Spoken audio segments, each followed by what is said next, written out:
প্রিয় ছাত্রছাত্রীরা, যারা এসএলএসটি দেবে, সেই এসএলএসটি নিয়ে বিগত কয়েকদিন বেশ সমস্যা হচ্ছিল। সমস্যাটির বিষয় ছিল যে ওবিসি এ না ওবিসি বি, কারণ ওবিসি নিয়ে কোর্টে বেশ মামলা চলছে। সেই ওবিসি এ এবং বি থেকে সমাধান পাওয়ার জন্য একটি নতুন নোটিফিকেশান এসছে। তোমাদেরকে নোটিফিকেশানটা দেখাই।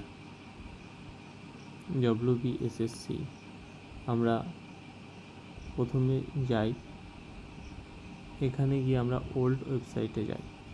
এখানে দেখো লেখা রয়েছে, দাঁড়াও ছোটো করে, এখানে দেখো লেখা রয়েছে important notice regarding category details in C/W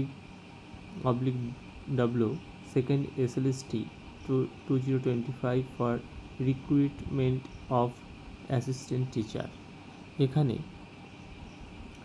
9, 10 এবং 11, 12-এর ওপরে যে একটা নতুন নোটিশ দেওয়া হয়েছে, নোটিশটা হচ্ছে এই নোটিশের এখানে লেখা আছে পুরোপুরি যে having regard to orders which may be passed in special leave petition, diary number দেওয়া আছে এবং তার নামও উল্লেখ করা আছে।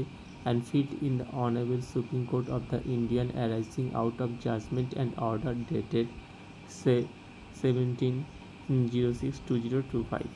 এইভাবে যে কোর্টের অর্ডার দেওয়া আছে, এখানে যেটা পিটিশন করা হয়েছে তার উপরে timing being category details are not being collected and will be collected in due course period, applicants be processed.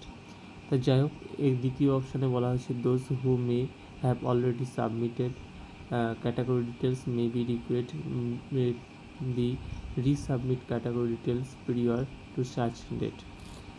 আসলে বলতে চেয়েছে যে এখানে দেখো 24/6/2025 আজকের তারিখেই কিন্তু এটা এখানে দেওয়া হয়েছে যে এখন আর কিন্তু মেন ওয়েবসাইটে কয়েকদিন একটু বন্ধ ছিল, এই আপডেটটা নিয়ে আসার জন্য।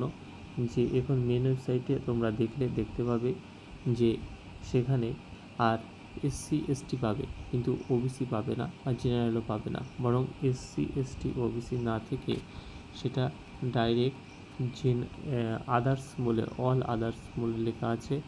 অবশ্য পেমেন্ট করতে হবে, কিন্তু যারা করে ফেলেছো তাদের কী করতে হবে, তারা করবে তোমাদের আরেকবার রিসাবমিট করার জন্য সুযোগ দেওয়া হবে এবং সেখানে গিয়ে তোমরা সঠিকটা করে নেবে। এখন সাইটটা ঠিক করছে না, তো দেখে দিতাম। ঠিক আছে,